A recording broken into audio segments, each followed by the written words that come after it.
안녕하십니까. 9월 16일 목요일입니다. 사도신경으로 우리의 신앙을 고백합니다. 나는 전능하신 아버지 하나님 천지의 창조주를 믿습니다. 나는 그의 유일하신 아들 우리 주 예수 그리스도를 믿습니다. 그는 성령으로 잉태되어 동정녀 마리아에게서 나시고 본디오 빌라도에게 고난을 받아 십자가에 못 박혀 죽으시고 장사된 지 사흘 만에 죽은 자 가운데서 다시 살아나셨으며 하늘에 오르시어 전능하신 아버지 하나님 우편에 앉아 계시다가 거기로부터 살아있는 자와 죽은 자를 심판하러 오십니다. 나는 성령을 믿으며 거룩한 공교회와 성도의 교제와 죄를 용서받는 것과 몸의 부활과 영생을 믿습니다. 아멘. 오늘 우리가 함께 나눌 말씀은 시편 22편 12절에서 마지막 31절까지입니다. 구약 817쪽입니다. 구약 성경 817쪽 시편 22편 12절에서 마지막 31절까지 함께 봅시다. 많은 황소가 나를 에워싸며 바산의 힘센 소들이 나를 둘러쌌으며 내게 그 입을 벌림이 찢으며 부르짖는 사자 같으니이다. 나는 물같이 쏟아졌으며 내 모든 뼈는 어그러졌으며 내 마음은 밀랍 같아서 내 속에서 녹았으며 내 힘이 말라 질그릇 조각 같고 내 혀가 입 천장에 붙었나이다. 주께서 또 나를 죽음의 진토 속에 두셨나이다. 개들이 나를 에워쌌으며 악한 무리가 나를 둘러 내 수족을 찔렀나이다. 내가 내 모든 뼈를 셀 수 있나이다. 그들이 나를 주목하여 보고 내 겉옷을 나누며 속옷을 제비 뽑나이다. 여호와여 멀리하지 마옵소서. 나의 힘이시여 속히 나를 도우소서. 내 생명을 칼에서 건지시며 내 유일한 것을 개의 세력에서 구하소서. 나를 사자의 입에서 구하소서. 주께서 내게 응답하시고 들소의 뿔에서 구원하셨나이다. 내가 주의 이름을 형제에게 선포하고 회중 가운데에서 주를 찬송하리이다. 여호와를 두려워하는 너희여 그를 찬송할지어다. 야곱의 모든 자손이여 그에게 영광을 돌릴지어다. 너희 이스라엘 모든 자손이여 그를 경외할지어다. 그는 곤고한 자의 곤고를 멸시하거나 싫어하지 아니하시며 그의 얼굴을 그에게서 숨기지 아니하시고 그가 울부짖을 때에 들으셨도다. 큰 회중 가운데에서 나의 찬송은 주께로부터 온 것이니 주를 경외하는 자 앞에서 나의 서원을 갚으리이다. 겸손한 자는 먹고 배부를 것이며 여호와를 찾는 자는 그를 찬송할 것이라. 너희 마음은 영원히 살지어다.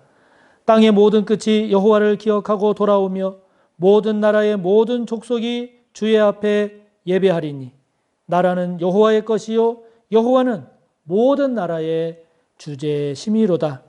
세상의 모든 풍성한 자가 먹고 경배할 것이요 진토 속으로 내려가는 자 곧 자기 영혼을 살리지 못할 자도 다 그 앞에 절하리로다. 후손이 그를 섬길 것이요 대대에 주를 전할 것이며 와서 그의 공의를 태어날 백성에게 전하며 주께서 이를 행하셨다 할 것이로다. 아멘. 지금 시편 22편을 보면 다윗이 고백하는 신앙과 삶의 여러 가지 어려움과 고통 그리고 두려움, 걱정, 위기 이런 것들을 이야기하고 있는데요. 오늘 말씀도 보면 고난과 문제의 연속임을 보여줍니다. 어찌 보면 이것은 우리 인생하고 우리 인생이 그런 것이 아닌가 하는 것을 보여주죠. 신앙생활을 하는 사람이든 안 하는 사람이든 또 신앙생활을 잘한다 할지라도 우리가 이 땅을 살아갈 때 만나는 것이 많은 문제요. 그리고 여러 다양한 고난이죠. 그래서 인생이라고 하는 것이 고난과 문제의 연속이다. 이렇게도 우리가 볼 수 있는데요. 왕인 다윗도 마찬가지였습니다. 그 믿음 좋은 다윗도 왕의 자리에까지 오른 다윗도 문제와 고난에 연속이었음을 보게 되는데요. 오늘 다윗이 고백하는 내용을 보면 하나님의 백성이 당하는 고난, 하나님의 백성임에도 불구하고 하나님의 백성이 당하는 문제, 이러한 것들이 어떤 것인가, 어떠한 모습인가를 잘 보여주고 있습니다. 오늘 말씀을 보면 12절에 보면 많은 황소, 바산의 힘센 소들, 그 입을 벌림이 부르짖는 사자 같다. 위협하는, 내 삶과 내 신앙을 위협하는 그 대적이 이게 간단한 게 아닌 거예요. 쉬운 상대가 아닌 겁니다. 황소 한 마리 상대하기도 힘든데 많은 황소가 우리를 에워쌌다고 생각을 해보세요. 그 바산의 그 힘센 소들, 바산에서 그 잘 양육되고 튼튼하게 자란 그 소들이, 힘센 소들이 저와 여러분을 둘러쌌다고 해보세요. 얼마나 두렵습니까? 얼마나 낙담이 되겠습니까? 얼마나 공포스럽겠어요. 그들의 입 벌림이 부르짖는 사자 같다고 하니 하나님의 백성이라 할지라도 지금 당하고 있는 상황이 얼마나 위기고 얼마나 무섭습니까? 그러다 보니 14절처럼 나는 물같이 쏟아졌다는 거예요. 무너진 거죠. 무너진 겁니다. 이렇게 똑바로 서 있지를 못하고 그냥 물 쏟아지는 것처럼 그냥 무너지는 거예요. 무서우니까, 두려우니까, 절망스러우니까. 내 능력과 내 힘으로 안 된다고 여겨지니까 말이죠.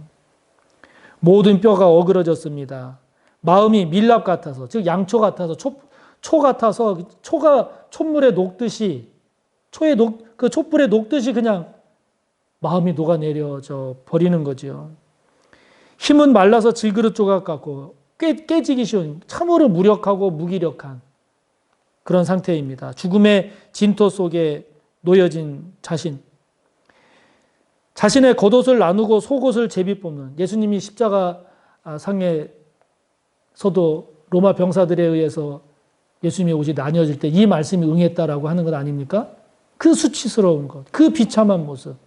하나님의 백성이라 할지라도 이런 상황이 얼마든지 올 수 있다는 거죠. 왕인 다윗에게도 이런 상황이 얼마든지 왔다는 겁니다. 우리도 신앙생활을 하다 보면 하나님을 잘 섬긴다 그럼에도 불구하고 말씀 따라 신앙생활 열심히 한다 하더라도 이런 상황을 우리가 만날 수 있게 되는 거죠. 만날 수 있게 되는 겁니다. 자, 여러분, 많은 황소들이 우리를 에워싸고 바산의 힘센 소들이 우리를 에워싸고 그냥 막 사자가 물어 뜯으려고 하듯이 달려드는 이런 상황이라고 하는 것이 여러분 어떤 상황이겠습니까? 그렇죠. 이런 상황은 내가 가지고 있는 힘 가지고는 도저히 적과 싸워서 백전백패할 수밖에 없는 나의 무기력함을 보는 거죠. 상대의 적이 나를 위협하고 나를 공격하는 그 대적이 너무 세고 너무 지혜롭고 너무 커서 나로서는 도저히 할 수 없는, 당해낼 수 없는, 이길 수 없다라고 여겨지는, 아무리 내가 계산을 해봐도 계산이 안 나오는, 내가 지금까지 살아온 경험이나 내가 아무리 머리를 써서 예측을 한다 할지라도 해결할 수 없는 그런 절망적인, 낙담되는, 포기하고 싶은 그런 상황을 하나님의 백성들도 맞이할 수 있다 하는 거죠. 저와 여러분도, 다윗도. 자, 그럴 때 우리가 어떻게 해야 될까요? 어떻게 해야 될까요? 오늘 다윗을 보면 그러한 상황에 처해진 다윗이 취하고 있는 자세는 오직 하나입니다. 19절에 보시면 여호와여 멀리하지 마옵소서. 나의 힘이시여 속히 나를 도우소서. 나를 건지소서. 나를 구하소서. 그냥 기도하며 가는 겁니다. 그냥 기도하며 가는 겁니다. 여러분, 우리가 내 힘과 내 지혜와 내 능력과 내 계산으로 하게 되면 안 될 때 절망하잖아요. 절망하니까 미리 다 포기하는 거예요. 그러다 보면 막 삶도 포기하고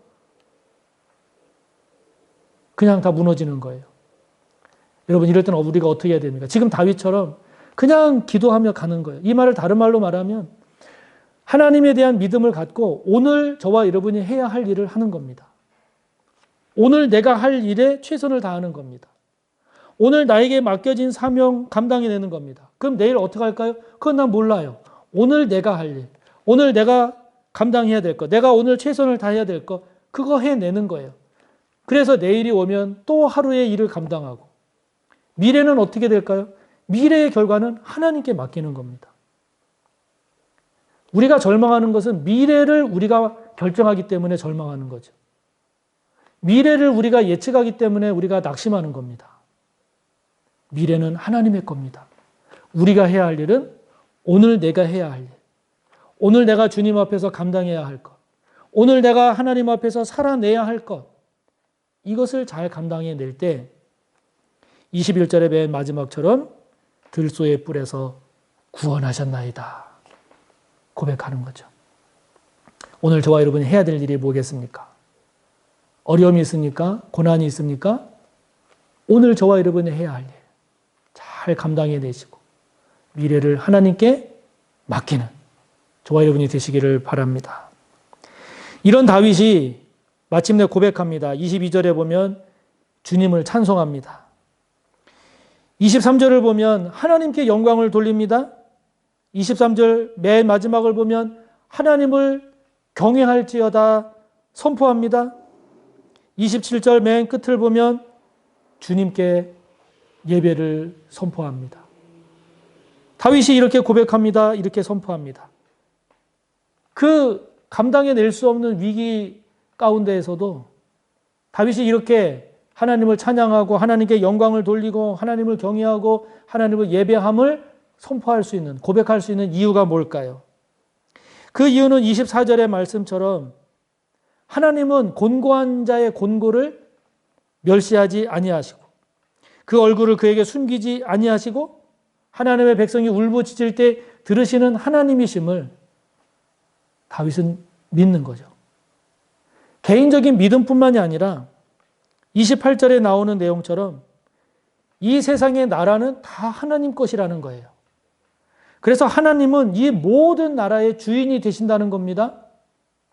그러니까 이런 하나님에 대한 묵상, 하나님에 대한 깨달음, 하나님에 대한 믿음이 있다 보니 지금의 내 상황은 어렵고 암울하고 절망적이지만 내가 믿는 하나님, 지금까지 나에게 은혜를 베푸셨고 지금까지 나와 함께 하심으로 나로 하여금 깨닫게 하신 그 하나님은 이렇게 공고한 자를 멸시치 아니하고 그 하나님의 백성의 울부짖는 기도를 들으실 뿐만 아니라 이 세상 모든 것이 하나님의 것이기에 그런 하나님의 사랑, 하나님께서 행하실 구원, 하나님께서 쥐고 계시는 주권, 하나님께서 이 세상 가운데 행하실 선한 섭리, 이것을 믿으니까 찬송하는 겁니다. 하나님을 찬송하고 하나님께 영광을 돌리고 하나님을 예배하고 이런 다윗의 고백이 가능한 거죠. 그렇기 때문에 저와 여러분에게 필요한 게 뭘까요? 지금 내가 겪고 있는 어려움이 얼마나 큰가 깊은가 내가 감당해낼 수 있는가 없는가 이것을 파악하는 것도 중요하지만 더 중요한 것이 있다면 내가 믿는 하나님은 어떤 분이신가? 그 하나님의 성품을 많이 묵상하시기 바랍니다. 그 하나님은 어떤 하나님이신가? 그 하나님의 능력을 많이 묵상하시기를 바랍니다. 그 하나님은 어떤 하나님이신가? 그 하나님께서 행하셨던 역사하심을 많이 묵상하시기를 바랍니다. 하나님의 성품, 하나님의 능력, 하나님의 지혜, 하나님의 사랑 묵상하다 보면 내가 이 상황 가운데에서 어떻게 해야 할 것인가를, 어떻게 고백해야 할 것인가를 알게 될 것입니다. 바라고 축복하기는 저와 여러분이 처해져 있는 그 어떤 상황 속에서도 하나님의 능력, 하나님의 성품, 하나님의 사랑, 하나님의 섭리, 하나님의 주권 묵상하고 깨닫는 가운데 하나님을 찬송하고 하나님을 경외하고 하나님께 영광을 돌리고 하나님을 예배하리라 고백하며 나아갈 수 있는 저와 여러분이 꼭 되시기를 바랍니다. 그러한 고백, 그러한 믿음, 그러한 선포가 저와 여러분 가운데 있기를 축복합니다. 주기도문으로 마치고 함께 나눈 내용 묵상하면서 또 여러분 기도하시기 바랍니다. 하늘에 계신 우리 아버지, 아버지의 이름을 거룩하게 하시며 아버지의 나라가 오게 하시며 아버지의 뜻이 하늘에서와 같이 땅에서도 이루어지게 하소서. 오늘 우리에게 일용할 양식을 주시고 우리가 우리에게 잘못한 사람을 용서하여 준 것 같이 우리 죄를 용서하여 주시고 우리를 시험에 빠지지 않게 하시고 악에서 구하소서. 나라와 권능과 영광이 영원히 아버지의 것입니다. 아멘.